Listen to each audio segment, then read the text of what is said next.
ভাঙনের মুখে পড়েছে জামায়াতের নেতৃত্বাধীন ইসলামী জোট। চরমোনাই পীরের কারণেই মূলত জোট এই ভাঙনের মুখে পড়েছে। জামায়াতে ইসলামী তাদের ৪০টি আসন ছেড়ে দিতে রাজি হলেও চরমোনাই তাতে রাজি নয়। চরমোনাই পীর সৈয়দ মোহাম্মদ রেজাউল করিমের নেতৃত্বাধীন ইসলামী আন্দোলনের ধারণা, দেশব্যাপী তাদের বিশাল ভোট ব্যাংক রয়েছে, তাই তারা আরও বেশি আসনের দাবিদার। এই অবস্থানে তারা অনড় থাকায় দফায় দফায় বৈঠক করেও কোনো সমঝোতায় যেতে পারছে না। এমনকি জামায়াত ৪০ আসনের পর কিছু আসন উন্মুক্ত রাখতেও রাজি ছিল, কিন্তু চরমোনাই রাজি না হওয়ায় ভাঙনের মুখে পড়েছে এই জোট। এদিকে মাওলানা মামুনুল হকের নেতৃত্বাধীন বাংলাদেশ খেলাফত মজলিসও তাদের প্রকৃত অবস্থানের চেয়ে উচ্চাকাঙ্ক্ষী হওয়ায় তারাও বেশি আসন দাবি করছে। তাদের সাথেও জামায়াতের চূড়ান্ত বনিবনা এখন পর্যন্ত হয়নি। শেষ পর্যন্ত দল দুটি ১১ দলীয় জোট থেকে বেরিয়ে আলাদা নির্বাচন করতে পারে বলে জানা গেছে। গতকাল মঙ্গলবার আসন ভাগাভাগি শেষ করে ১১ দলের যৌথ ঘোষণা দেওয়ার উদ্যোগ নেওয়া হয়েছিল, কিন্তু সেটা সফল হয়নি। এই রিপোর্ট লেখা পর্যন্ত আজও কোনো সমঝোতা হয়নি। এদিকে জামায়াতে ইসলামী প্রাথমিক আসন সমঝোতার ভিত্তিতে চরমোনাই পীর ও মামুনুল হকের দলের প্রার্থীদের বিপরীতে ১ ডজনেরও বেশি আসনে তাদের কোনো প্রার্থী দেয়নি। এই ছাড়ের ফলে দল দুটি জামায়াতের সাথে বার্গেনিংয়ের বাড়তি সুবিধা পাচ্ছে।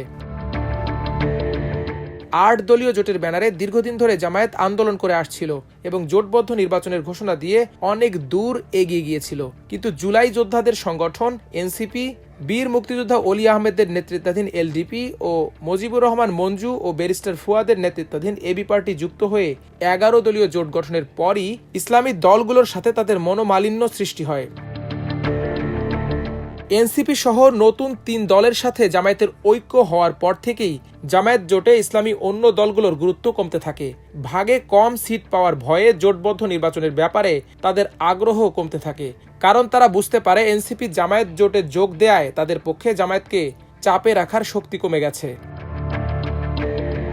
মনোনয়নপত্র দাখিলের শেষ দিনের আগে ১১ দলীয় জোট সমঝোতার ভিত্তিতে ১২ ফেব্রুয়ারির সংসদ নির্বাচনের ঘোষণা দিলেও পরদিন দেখা যায় ৩০০ আসনের বিপরীতে জোটের প্রায় ৬০০ জন মনোনয়নপত্র জমা দিয়েছেন। তখন জোটের পক্ষ থেকে বলা হয় কম সময় পাওয়ায় এটা হয়েছে। আলোচনা করে তারা ৩০০ আসন চূড়ান্ত করবেন। এনসিপিকে ৩০ আসন ছেড়ে দেয় জামায়াত। এনসিপি আনুষ্ঠানিকভাবে ৩০ আসন মেনে নিয়েছে। এর আগে ১১ দলের আসন সমঝোতা নিয়ে গতকাল মঙ্গলবার দিনভর বৈঠক করে জামায়াত ইসলামী, ইসলামী আন্দোলন বাংলাদেশ, বাংলাদেশ খেলাফত মজলিস সহ বিভিন্ন দল। সেখানে বিভিন্ন দলের আসন চূড়ান্ত হয়, তবে ইসলামী আন্দোলনের আসন প্রাপ্তি নিয়ে তখনও অসন্তোষের কথা জানা যায়। মাল্টিমিডিয়া ডেস্ক, আমার দেশ।